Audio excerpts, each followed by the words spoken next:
Capeamento pulpar indireto, vulgo forramento, fazer ou não fazer?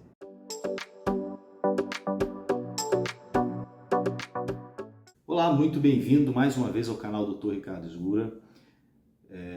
Antes de começar, eu gostaria de dar as boas-vindas àqueles que são novos acompanhando aqui esse canal, dizer que a gente aqui tenta conversar um pouco a respeito de alguns assuntos relativos à odontologia, em especial os materiais dentários e a dentística, que são a minha área, mas a gente tenta, assim que possível, sempre que possível, trazer também assuntos a respeito de outros temas e de preferência trazendo pessoas que tenham mais know-how ou mais experiência nesses temas, tá? Então, se você é novo aqui, não deixe de ver, de visitar os outros temas que a gente abordou no passado, os outros assuntos que a gente tem, as videoaulas a respeito de resina composta, que talvez seja o vídeo mais visualizado aqui do canal, as outras videoaulas a respeito de materiais de moldagem, de materiais restauradores, tá?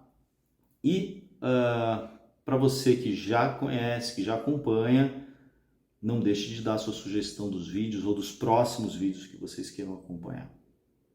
Bom, vamos lá. Hoje eu trouxe um tema que é falar a respeito do capeamento pulpar indireto ou forramento, né? E se a gente deve ou não continuar fazendo forramento. E por que eu trago esse assunto? Isso pode parecer muito estranho, principalmente para quem já se formou há mais tempo ou quem é professor de materiais ou de dentística e fala assim, ué, mas como assim fazer ou não fazer? Existe uma discussão recente, de um tempo para cá, inclusive eu venho sendo solicitado por alguns alunos com relação a esse tema. Fala assim, professor, discute a questão de não se usar mais forramento, não se usar mais o hidróxido de cálcio para forramento. É um assunto que realmente, para a gente que lida ou que está na área há muito tempo, a gente gera uma certa estranheza, né? Por que não usar mais o forramento?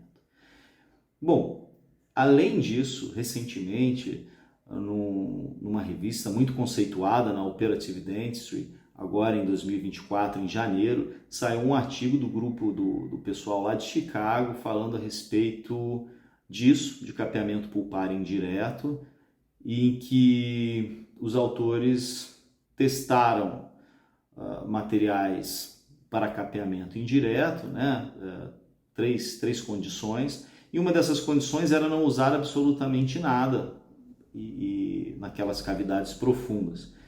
E observaram que não houve diferença nenhuma se usar ou não se usar o forramento em relação à quantidade de efeitos pós-operatórios, né? Ou algum tipo de complicação pós-operatória. E isso a gente já ouve falar há muito tempo, na verdade.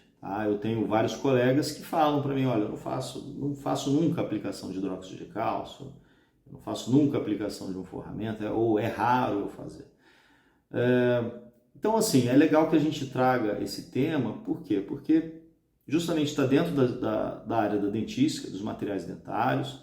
Eu sou professor na área, então a gente pode comentar a respeito de quais as diretrizes ou qual caminho que a gente segue, já que tem tanta gente questionando o uso de material de forramento. Então vamos lá. Então tem algumas considerações a fazer que são importantes e aí você me acompanha e vamos ver se concorda comigo na maioria dos pontos, tá ok? Bom, em primeiro lugar, a questão de se fazer o uso de um forramento. O que é o forramento? O que é o capeamento pulpar indireto? Você, ao remover a cárie de uma cavidade, você chega próximo à polpa. Esse próximo à polpa, a gente pode dizer qual é essa medida de proximidade. Então, aproximadamente ou até meio milímetro de distância da polpa. Então, nesses casos, é recomendado se fazer o forramento, tá, da cavidade. Você aplicar apenas nessa região mais profunda, uma camada bem fina, por exemplo, de hidróxido de cálcio, que não é o único material. Ele é um material que até um tempo atrás a gente chamava de gold standard, né, o material melhor que havia, mas que com o passar do tempo outros materiais foram surgindo, foram aparecendo, como o MTA, e outros como biodentine, Teracal.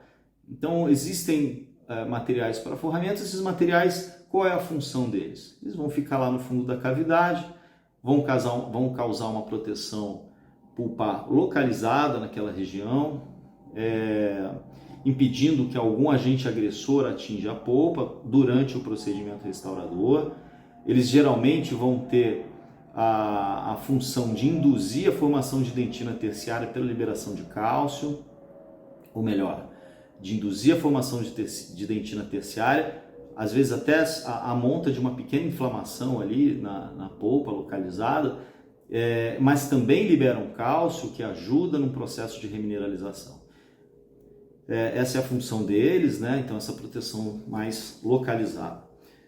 E existe uma literatura extensa a respeito do uso desses materiais com sucesso para proteção pulpar, como forrador, né?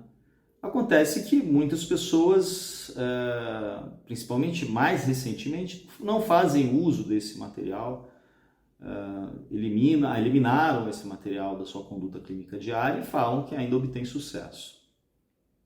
E daí é que cabe a gente trazer alguns questionamentos a respeito. Bom, em primeiro lugar, a gente continua e vai continuar ensinando e vai continuar recomendando o uso de material de forramento nas situações em que você tenha uma cavidade muito profunda. Então, presta atenção, cavidade muito profunda, menos de 0,5 milímetro de distância de dentina, né, de espessura de dentina até a polpa. Então, a primeira questão é essa, é saber se realmente aquela cavidade está muito profunda. Como é que eu vou saber se ela está a menos de 0,5 milímetro? A gente sabe, principalmente, pela radiografia, previamente ao procedimento restaurador. Então, você já tem uma noção, você já vai deixar separado o material forrador. Aliás, uma outra ação dos materiais forradores também, uma ação antibacteriana, né? Pelo fato de ser um material muito básico. Tá? Então, não se desenvolvem bactérias ali no fundo da cavidade. Bom, algumas pessoas, e a gente vê isso também no Instagram, em algumas redes sociais, falam assim, olha, o hidróxido de cálcio ele atrapalha, ele é ruim para a adesão. Cabe uma observação a respeito disso. Bom, primeiro que seja hidróxido de cálcio, seja MTA, seja qual material que você está usando ali para fazer o seu forramento, ele deve ser aplicado numa quantidade mínima, muito pouco material. Tá? Essa é a primeira, aliás, essa é uma orientação que a gente passa há muitos anos dentro aliás, sempre passamos dessa forma nas disciplinas de materiais. Não existe nenhuma discussão dentro dos materiais dentários para se abolir o uso de hidróxido de cálcio. A gente acha que realmente esses efeitos são positivos, que ele consegue exercer ali no fundo da cavidade, ou ele, ou o MTA, ou o biodentine. E algumas coisas que a gente deve pensar também dizem respeito à questão do que mudou na odontologia, já que o uso de hidróxido de cálcio é muito antigo, para que agora as pessoas falem que não precisa usar. Então vamos lá, tem algumas considerações que eu fiz, algumas anotações que eu fiz que eu acho importante, fatores importantes a gente levar em consideração. O que a gente deve observar? Se você faz a remoção de um tecido cariado, faz a remoção de uma cárie muito profunda, essa cárie está atingindo ou está muito próximo de atingir a polpa.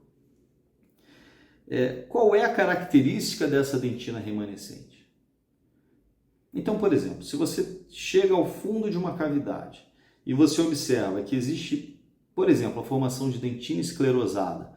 O que é a dentina esclerosada? Aquela dentina mais escurecida, bem escurecida, né? Às vezes até pretinha mesmo. E que nessa dentina escurecida você não consegue, ou melhor, você sente pelo tato, pela colher de dentina, uma dureza maior, uma dureza aumentada, né? Então, realmente, num caso como esse, não há necessidade alguma, por mais próximo que esteja da polpa, de você aplicar o hidróxido de cálcio. Tudo bem? Então, dentina esclerosada, no caso que você não precisa usar mesmo. Aliás, você já tem uma adesão que já é prejudicada nesses casos, e você colocar mais uma linha de material, mais um material, realmente pode até vir a atrapalhar. Em segundo lugar, a questão de como era ou como estava o dente do paciente previamente, a remoção da cárie, em relação à sensibilidade.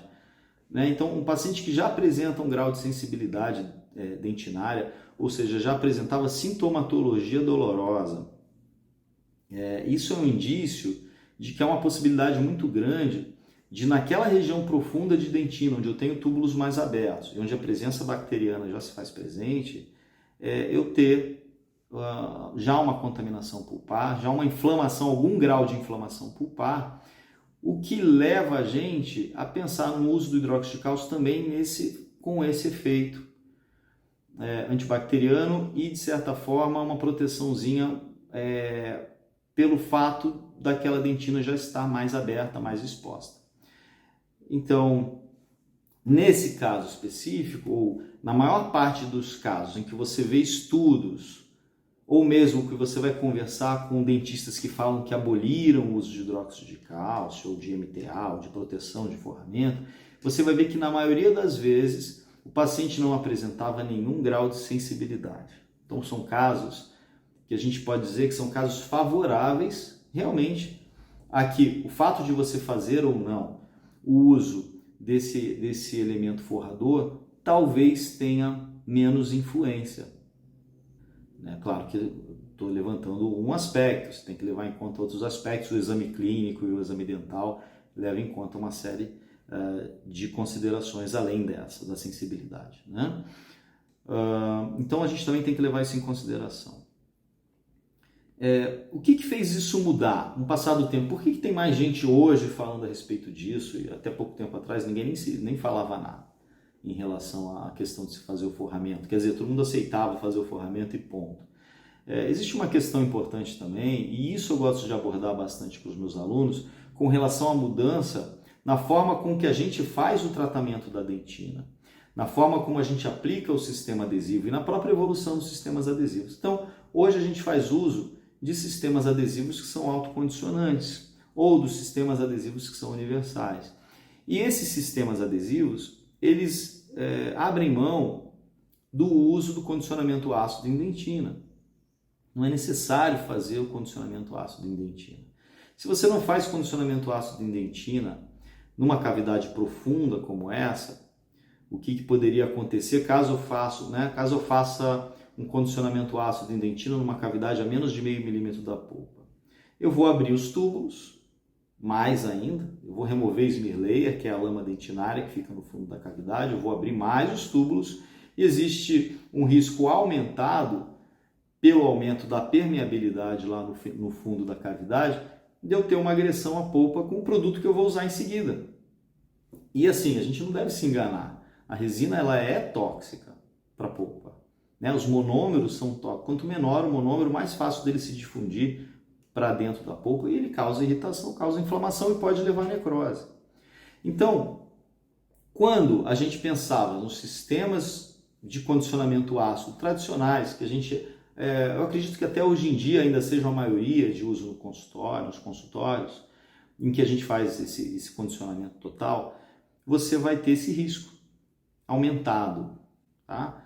Enquanto que hoje nós fazemos uso, ou começamos a fazer muito mais uso de um sistema em que a gente faz condicionamento ácido seletivo, condicionamento ácido de esmalte. Em dentina você não precisa fazer, pode secar bem. Então, como não há remoção da lama dentinária, a facilidade de passagem do produto para dentro da polpa é realmente diminuída, é menor. Uma outra consideração na evolução do nosso procedimento em si, além do uso do sistema adesivo autocondicionante, é a questão do quê? De remoção seletiva. Até pouco tempo a gente fazia a remoção total do tecido cariado, a gente agora faz a remoção seletiva do tecido cariado, deixando dentina afetada no fundo, o que contribui também para uma proteçãozinha a mais, assim, um risco menor, né? Então soma-se a dentina, a não remoção completa de dentina no fundo da cavidade, que hoje em dia a gente sabe que não é necessário, com um sistema autocondicionante, e a gente vai ter um pouco mais de segurança nesse procedimento. Então, toda essa mudança junta, tudo isso faz com que a aplicação de um forramento seja cada vez em áreas realmente menores, numa quantidade mínima, mas a gente continua sim recomendando, a gente continua ensinando até o presente momento, tá? Estudos como esse, que saiu na Operative Dentistry, é claro, abrem um debate importante, né? A ciência ela não está fechada para o debate. Cavidades médias ou cavidades profundas, mas em que você tenha acima de 0,5 milímetro de espessura, realmente a gente não vê necessidade de se usar esse tipo de material para forramento.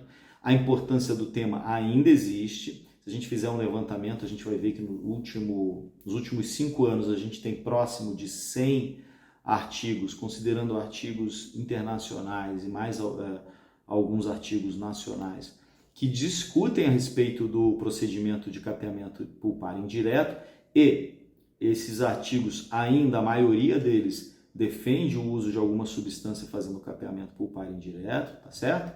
Então, para você, principalmente que está formando opinião agora, vamos dizer que você é aluno, está começando a fazer o uso desses materiais, começando a aplicar isso, ou recém-formado, né?